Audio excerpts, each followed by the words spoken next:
fais, qui pleurais chaque nuit. Pourtant, tu as cette livre. Cette livre t'enseigne à devenir riche, mais toi, tu es toujours pauvre.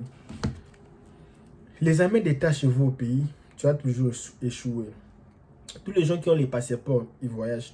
Toi, tu ne voyages pas. Aucun visa, zéro visa. Toujours des refus.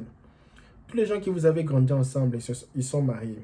Toi, tu n'es pas toujours marié. Oh, je ne suis pas belle. Ok, tu es la plus belle que tous les autres là. Tu fais les vies de débauche et personne ne veut te marier. Tu es là. Tous les gens qui vous avez étudié ensemble, ils ont des promotions, ils travaillent au gouvernement, mais toi, tu travailles nulle part. Tu fais tes petites cabines là. Et tous les gens qui vous avez grandi dans le même quartier, ils ont de belles vies. Et toi, tu es toujours vagabond. Tu n'as rien fait dans ta vie. Tu sais pourquoi? Parce que tu as aimé le sommeil. Tu aimais dormir. À la place de travail, vous êtes là dans des églises, faire des 40 jours. Ce n'est pas ça, mes amis. La Bible dit, n'aimez pas le sommeil. Si tu connais quelqu'un qui part toujours à l'église, lui, c'est un vrai chrétien, bon chrétien, il est toujours pauvre. Dis-lui, ma chère, j'ai suivi une vidéo sur YouTube, on m'a dit que tous les chrétiens pauvres iront pas au ciel, iront pas au paradis, ils vont pas voir Jésus parce qu'ils ne sont pas des vrais chrétiens. Un vrai chrétien ne peut pas mourir pauvre. Salut la famille, je m'appelle LKBA, bienvenue sur ma chaîne YouTube. Je vais un peu parler d'un sujet, ça va faire débat. Mais je n'ai pas besoin de débat, je n'ai pas besoin de polémique. Je veux parler sur la Bible.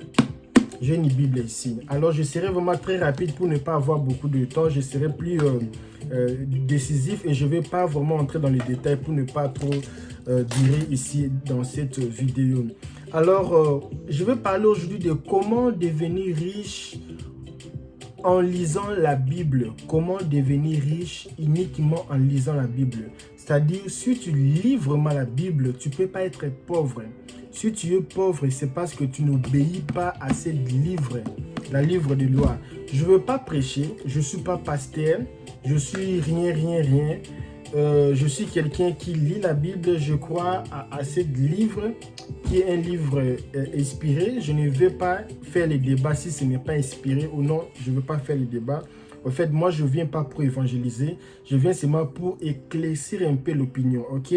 On va un peu aller, je vais vous expliquer pas à pas, ok? 2000 ans passés, si je peux dire 2000 ans passés, donc 2000 ans passés, il y avait des principes. Les principes, il n'y avait pas de la Bible, mais il y avait des principes. Les gens obéissaient à ces principes-là. Il y avait les lois, il y avait beaucoup de choses. Alors, qu'est-ce que je veux dire par là? Si tu suis la Bible, tu es pauvre. Ou si tu es quelqu'un qui lit la Bible, tu es évangélique, tu es toujours pauvre. Il faut écouter bien ce que je vais dire ici, ok? Il faut vraiment bien écouter, ok? Il y a beaucoup de lois sur ce livre. On dit, ne vole pas, il faut aimer Dieu de tout ton cœur, ne prends pas la femme du prochain, ne fais pas ceci, ok? Mais ce sont des commandements. On voit les 10 commandements, ce sont des commandements. Il ne faut pas faire ceci, il ne faut pas faire cela, ce sont des commandements. La Bible a aussi ses principes. Je ne veux pas tarder pour vous faire la définition entre principe et commandement. Il y a une différence dedans. Ok? Alors, donc si tu suis tous ces commandements, donc tu es une personne correcte, une personne qui est correcte. Donc si tu suis tout cela, tu es une personne vraiment correcte, une personne qui suit vraiment les 10 commandements. Mais il y a aussi les principes dans la Bible qu'il faut vraiment obéir à ces principes-là. C'est vraiment très capitaux, il faut obéir. Il y a le principe de la santé, il y a les principes du finance. Et aujourd'hui, je vais parler des principes du finance. Si tu vas aimer cette vidéo, dis-moi, fais aussi une vidéo sur le principe de santé. Mais aujourd'hui, ça sera pour le finance. Alors, le finance... qu'est-ce que je veux dire par les finances, le principe de la Bible sur les finances. Tu es obéissant à la Bible. Oui, tu es obéissant, tu suis la Bible. Mais il faut aussi obéir aussi le finance de la Bible parce que ça ne vaut pas la peine de dire non, moi je suis chrétien, mais tu n'obéis pas à ce que la Bible te dit. Et maintenant tu vas commencer à réclamer, oh Dieu, qu'est-ce que moi je fais? C'est pour cela qu'il y a beaucoup des églises, la plupart des églises au monde, ce sont des Noirs, des Africains. Et dans ces églises-là, c'est toujours Dieu, qu'est-ce que moi je n'ai pas fait? Dieu, tu m'avais promis les voyages, tu m'avais promis la voiture, tu m'avais promis, c'est toujours dans le bien matériel comme notre frère Enoch Kebab disait, c'est toujours lié aux biens matériaux. Donc c'est ça l'évangile aujourd'hui, les biens matériaux. Et tous ces pasteurs-là qui prêchent les biens matériaux, tous ces gens-là, tous, ils ne verront pas Jésus. Ils ne verront pas Jésus. Alors tu sais pourquoi je dis que si tu n'obéis pas à ces principes, tu n'iras pas au ciel, tu n'iras pas au paradis, parce que la loi, le principe, il faut obéir, il faut suivre. Ce n'est pas seulement pour lire, ok? Alors, si tu es un enfant de Dieu, il faut obéir les commandements, il faut obéir tous les principes. Si tu n'obéis pas ces principes-là, pour moi, tu es comme un païen. Tu n'iras pas au ciel parce que tu n'as pas obéi. Pourquoi je dis ça? Au jugement final, Dieu va montrer tous les lettres, tous les papiers que tu as, tous les prières de papiers. Regarde, c'est si tu m'as condamné que je n'étais pas béni. C'est si tu m'as condamné, Dieu, tu me vois. Il y a des gens qui crient même, Dieu même, il crie à un moment que ça ne va pas. Dieu reçoit beaucoup de prières, des gens qui font les jeûnes de 40 jours. Beaucoup les prières matinales, les prières de midi, les prières de soir, les gens, oui c'est bien, mais seulement c'est basé sur le bien matériel, sur les finances. Je continue, il ne faut pas me presser un peu ici, parce qu'il y a vraiment des choses à dire et à expliquer. Il ne faut pas me précipiter si je vais aller pas à pas. J'avais même un peu noté un peu ici pour ne pas se confondre, parce que je veux parler aux gens qui connaissent bien la Bible. Les pasteurs qui vous mentent là-bas. Alors, il y a des gens qui suivent la Bible mais achètent les choses en crédit. Ok. Je veux maintenant commencer le principe que toi tu n'obéis pas. C'est pour cela que tu es pauvre. C'est pour cela que tu ne verras pas Jésus. C'est pour cela que tu iras en enfer, parce que tu ne suis pas les principes. Alors, il y a les gens qui suivent la Bible, mais ils achètent toujours les choses en crédit. Ils ont des cartes de crédit, c'est cela. Beaucoup de choses. Maison, crédit. Bon, maison, je peux quand même comprendre. Voiture, crédit, je peux un peu comprendre. Les habits en crédit, téléphone en crédit, la nourriture, toutes les choses de la maison, tout crédit. Lisons un peu la Bible, ok? Vous avez vos Bibles, non? Prenez un peu les Bibles, on va lire. Aujourd'hui, je vais vous prêcher comme un pasteur. Mais je ne vais pas entrer dans les petits détails, je serai un peu dans le superficie. On va lire dans Proverbe 22. Les gens disent, quand tu commences à prêcher, tu seras un pasteur. Les garçons ici encouragés. Commence même à prêcher. Qu'est-ce que tu n'as pas fait dans la vie? Qu'est-ce qu'on n'a pas fait, les amis? Alors, voyons un peu Proverbe 22, verset. Alors, dans le Proverbe 22, 7, le riche domine sur le pauvre, et celui qui emprunte est esclave de celui qui prête. Les amis, la Bible est claire. Prenez un peu vos Bibles, la Bible est claire. Proverbe 22, 7. Le riche domine sur le pauvre et le riche domine sur le pauvre, et celui qui emprunte est esclave de celui qui prête.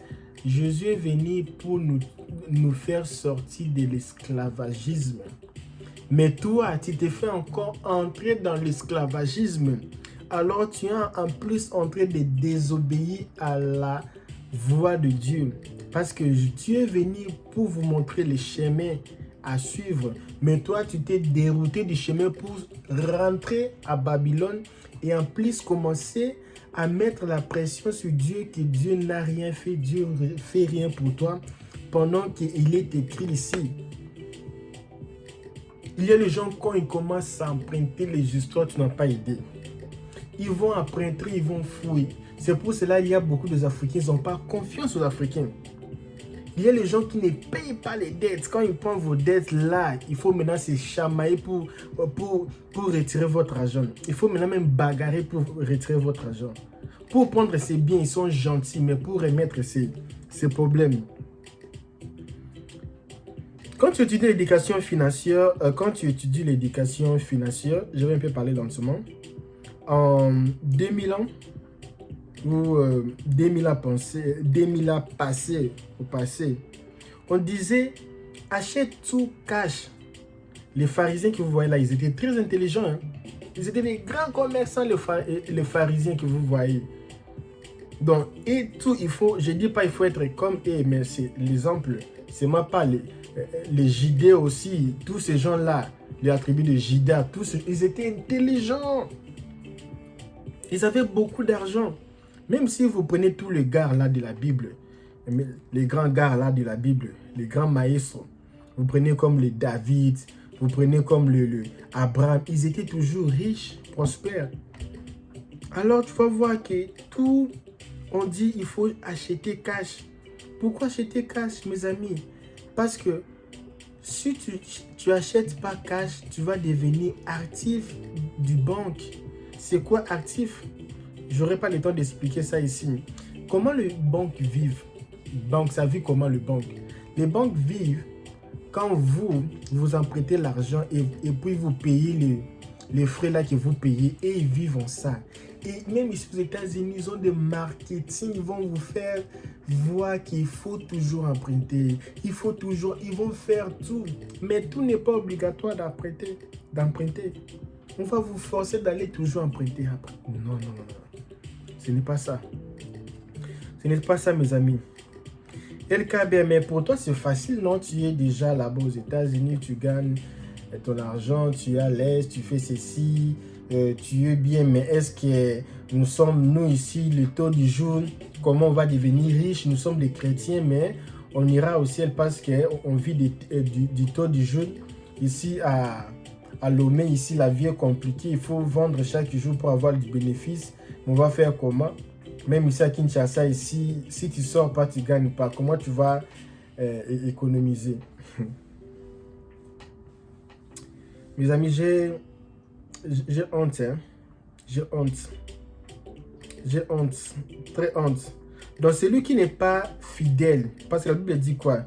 Celui qui est fidèle en très peu de choses et fidèle aussi dans de grandes choses. C'est la Bible qui le dit. Je ne sais pas même c'est quel passage là, la Bible, je ne me rappelle pas de la passage de la Bible. Je vais un peu voir ici le passage de la Bible qui dit ça. Ok, je viens de voir ça, c'est Luc 16, 10. Dans Luc 16, 10, on dit que celui qui est fidèle en très peu de choses est fidèle aussi dans les grandes choses. Toi, dans les petites choses, tu n'as jamais été fidèle. Comment tu vas être fidèle dans les grandes choses? Tu travailles où? Oh non, ici à Yaoundé, je gagne $200 par mois. Fais un calcul. Si tu gagnes $200 par mois, tu économises $20 chaque fin du mois. 20 fois 12... 20 fois 12, ça va faire combien? Donc, si tu économises l'argent, mais je vais arriver par là. Je vais arriver, ok? Il ne faut pas me précipiter pour arriver dans ces cas-là. Donc, non, je me suis même trompé. Ce n'est pas ce que je voulais dire. Ce que je veux dire, c'est quoi? Quand je dis c'est lui qui est fidèle en très peu de choses et fidèle aussi dans les grandes choses, qu'est-ce que je veux dire par là? Je veux dire dans le sens de, si tu as $100, excusez-moi pour la confusion, ça arrive, mais je ne vais pas couper la vidéo, ça va être comme ça. Si tu gagnes $100, il faut chercher comment avoir $1000. Donc $100 pour devenir 1000. Donc si tu es fidèle dans les $100, tu peux faire tout pour avoir les 1000. Donc c'est facile. Donc tu as les $100, tu peux faire tout pour avoir le 1000. Donc si tu gagnes beaucoup, tu dépenses aussi beaucoup. C'est ça les rêves. Parce que les gens, quand ils gagnent $100, ils dépensent, non, quand ils gagnent $50, ils dépensent 5. Donc, quand il gagne 100 dollars, il commence à dépenser 20 dollars. Ok, c'est les rare. Mais si tu dépenses toujours 5 là, tu gagnes 50, tu dépenses toujours 5. Tu gagnes 100, tu dépenses toujours 5. Tu vas voir que tu vas gérer la finance, tu vas gérer ta monnaie. Hein? Et puis, le grand problème est que beaucoup de gens ne sont pas honnêtes dans les affaires. Ils ne sont pas honnêtes. Même au rendez-vous de travail comme ça, il y a beaucoup d'Africains, des aventuriers. Même ici aux États-Unis, ici. Vous faites un business, ils ne respectent pas les temps. Un rendez-vous, ils ne respectent pas. Comme les couturiers, les mécaniciens, tous les gens qui font les travaux manuels, les travaux qui ont fait comme ça. Les ingénieurs, tous les gens là, la plupart entre des aventuriers. Ils ne respectent pas les contrats. Ils ne respectent pas leurs compromis des aventuriers. Ok? Et on va un peu lire encore la Bible parce qu'aujourd'hui c'est la Bible, on parle de la Sainte Bible, ok? On va un peu lire en Proverbe 18d. Qu'est-ce que la Bible dit? Ce n'est pas à l'intelligence que l'essentiel prend plaisir, c'est à la manifestation de ses pensées. Est-ce que tu as déjà lu ça? Donc, combien de livres, mon ami, tu as lu cette année? Combien tu t'es déjà fait ou tu as déjà payé pour une consultation sur un sujet que tu ne maîtrises pas bien? Combien de temps que tu as déjà investi lire le livre? En fait, combien de livres tu as lu que je disais? Combien de temps que tu as pris pour économiser, acquérir de nouveaux connaissances? Tu vas voir que tu as investi 10 ans de novelas, tu as investi 10 ans de films, 10 ans de théâtre, 10 ans de matchs de Ligue des Champions, 10 ans de choses de politique. Et à la place de chercher la connaissance, tu préfères le loisir. C'est ce que tu as toujours fait. Après 10 ans, tu vas te... Donc, comment je peux dire? Après 10 ans, tu vas refléter toutes ces choses que tu as investies parce que on sera dans la loi de la récolte. Ce que tu as sémé, c'est ce que tu vas récolter. Il n'y a pas moyen que tu as rien sémé ou tu as sémé le maïs, tu veux récolter le riz. Il n'y a pas moyen. Alors, imagine un peu. Toi, tu as sémé 10 ans de consultation. Tu as sémé 10 ans de conseils. Tu as sémé 10 ans de capacités. Tu as sémé 10 ans de formation. Tu as sémé 10 ans de livres. Comme le meilleur livre que je lis dans ma vie, Père riche, Père pauvre. Oh, c'est le meilleur livre. Tu as sémé 10 ans des efforts. Mon ami, après 10 ans, tu vas récolter quoi? Le succès, l'épanouissement, la chance. Et c'est là que vient la chance. Les secrets de la réussite. Et un insensé, comme la Bible dit, un insensé, qu'est-ce qu'un insensé va récolter? Rien du tout. Rien. Et tu dis que moi, tu suis la Bible. Combien tu as économisé? Combien tu as économisé? Tu suis la Bible. Parce que la Bible dit il faut économiser. Je ne vais même pas lire dans les paraboles que Jésus même avait parlé. Parce que ça va devenir comme si je prêche. Je ne veux pas prêcher. Parce qu'il y a les gens qui vont commencer à aimer lire la Bible. Il y a le livre des proverbes que tu peux... Même si tu es musulman, tu es, je ne sais pas, je m'excuse. Hein, tu peux toujours... N'importe qui peut lire le passage là où il y a les proverbes comme ça, les choses seulement de loi, c'est intéressant. Je ne dis pas que tu es obligé de suivre ça, mais tu peux toujours lire pour se référer un peu. Presque tous les livres, les Corans, la Bible, toutes ces choses-là, ils sont un peu dans le même style de loi, quoi. Alors, on va un peu... ok. Combien tu as économisé? Dis-moi combien tu as économisé. Oh, je gagne seulement 200 dollars. Tu es à Lomé, tu es à Madagascar. Non, ici à Madagascar, la vie est difficile. Il n'y a pas beaucoup de poissons ces derniers temps ici. Je gagne seulement 200 dollars. Ok. Si tu prends 40 dollars de ton salaire chaque fin du mois, Essaie un peu de multiplier 40 dollars fois 12. Dans une année, ton 40 dollars fois 12, ça sera 480 dollars. 480 dollars d'ici 21 ans. Tu auras combien 21 ans, 1900, ça va devenir 10 080 dollars d'ici 21 ans. 10 080 dollars. Mon ami, 10 080 dollars, tu gagnes 200 dollars par mois et un jour tu gagnes 10 080 dollars. C'est beaucoup d'argent. C'est ça la Bible recommande. C'est ça. C'est ce que la Bible dit. Mais toi, tu ne fais pas ça. Et tu prends tout ton argent pour donner aux gens. Tout ton argent pour dire que je donne à Dieu. Qui t'a dit que l'argent là, si tu donnes à Dieu? Question et réponse. Qui a dit que c'est Dieu? La personne qui donne là, il prend, il va bouffer ça, il donne à ses enfants pour payer les frais scolaires. Et ses enfants même pas même avec cet argent-là pour aller prendre l'alcool. J'ai habité beaucoup avec les enfants des hommes de Dieu. J'ai beaucoup habité avec eux. Je sais les magouilles qu'ils font. Je sais beaucoup de sales choses qu'ils font. Mais je ne dis pas que c'est tout. Tout, ils sont comme ça, non. Alors, tu seras la moyenne de 5 personnes avec qui tu vis. Donc, si tu vis avec 5 riches, tu seras la moyenne de ces personnes-là. Si tu vis avec 5 sages, tu seras la moyenne de ces sages-là. Si tu vis avec des grands hommes, 5, tu seras la moyenne d'eux. Alors, si tu vis avec 5 bandits, tu seras comme ça. Si tu vis avec 5 volets, si tu vis avec 5 riches, ça sera comme ça. Imagine un peu, tu vis avec 5 personnes. Et tous les gens là gagnent 1000 dollars, ok, par mois. Non, mettez un peu, 1000 dollars, 5 personnes. 5 fois 1000, ça devient 5000. Si tu seras la moyenne de ces gens-là, alors tu vas prendre 5000 divisé par 5, ça sera 1000. Alors tu vas aussi gagner 1000 comme ces gens-là. Donc vous êtes dans le même sac. Ok? Lisons un peu encore la Bible. On va aller à la fin, je vais déjà commencer à finir. Lisons un peu Proverbe 20, 13. Ça, ce n'est pas la prédication. Hein. Il ne faut pas comprendre. Ça, ce n'est pas le style de prédication. C'est le style de networking. Hein. Nous causons, nous parlons un peu des choses importantes. Alors, Proverbe 20, 13.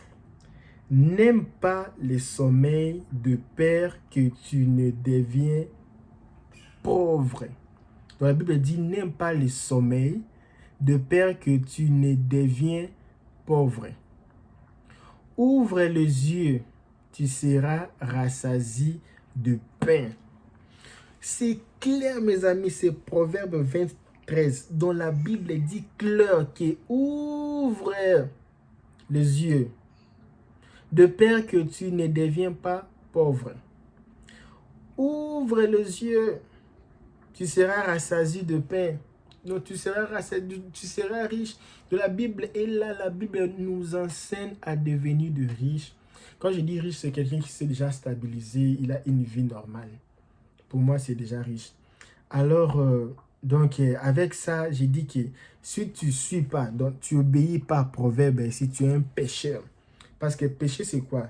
Le péché, c'est la désobéissance à la parole de Dieu. C'est ça le péché. Et la parole de Dieu, c'est quoi? Ce sont les principes, les préceptes, les commandements. Tout cela englobe la loi. Ça englobe le principe, les commandements, ce que tu dois et ce que tu ne dois pas faire.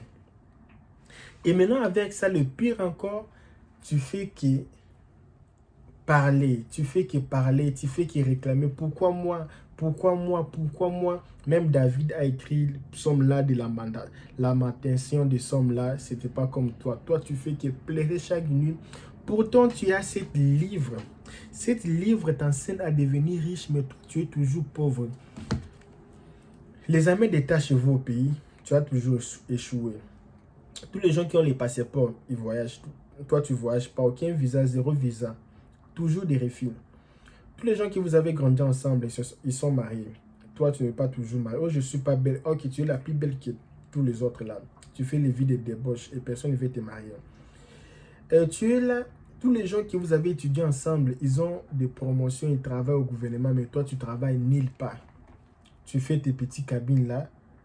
Et tous les gens que vous avez grandi dans le même quartier, ils ont de belles vies. Et toi, tu es toujours vagabond.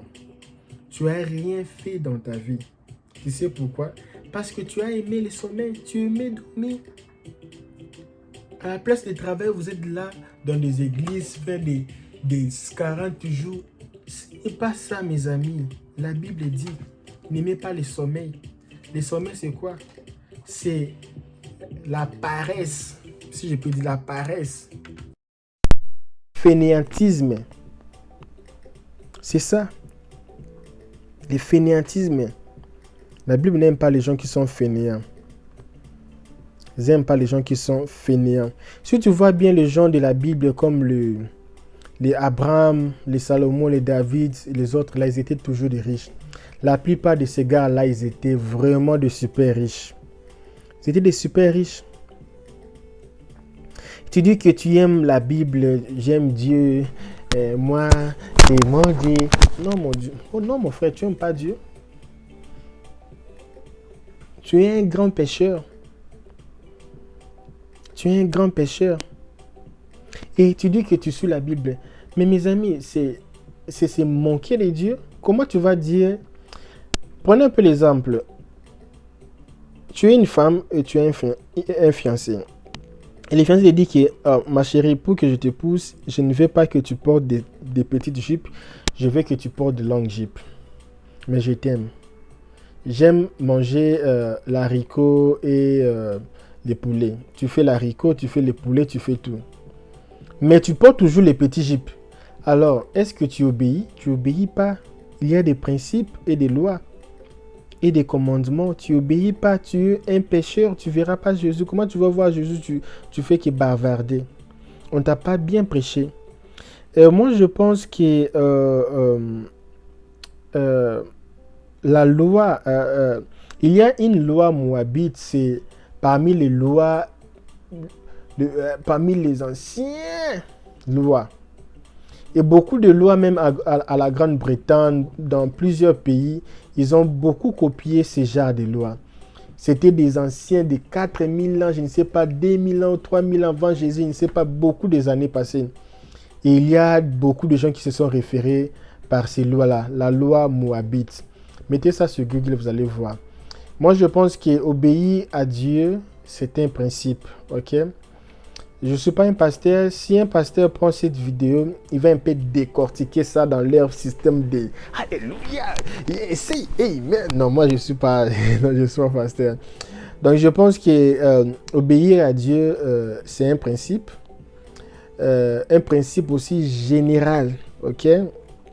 Et je pense aussi que l'obéissance doit précéder la bénédiction. Parce que quand tu obéis à Dieu, tu seras béni.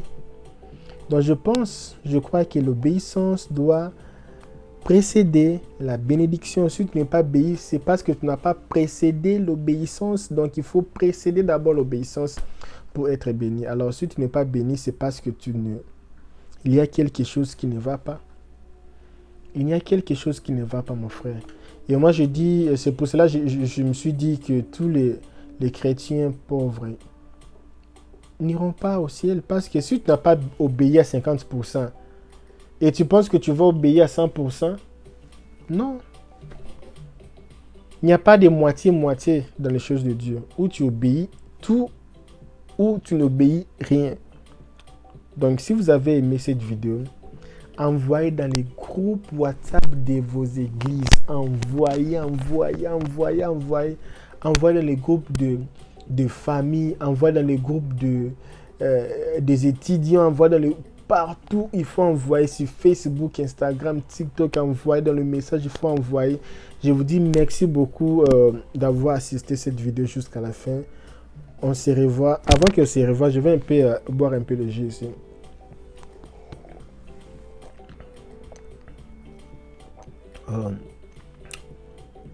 La vie est belle. Imagine un peu, tu meurs, tu pars à l'enfer. C'est pas bon. Il faut vraiment suivre la Bible.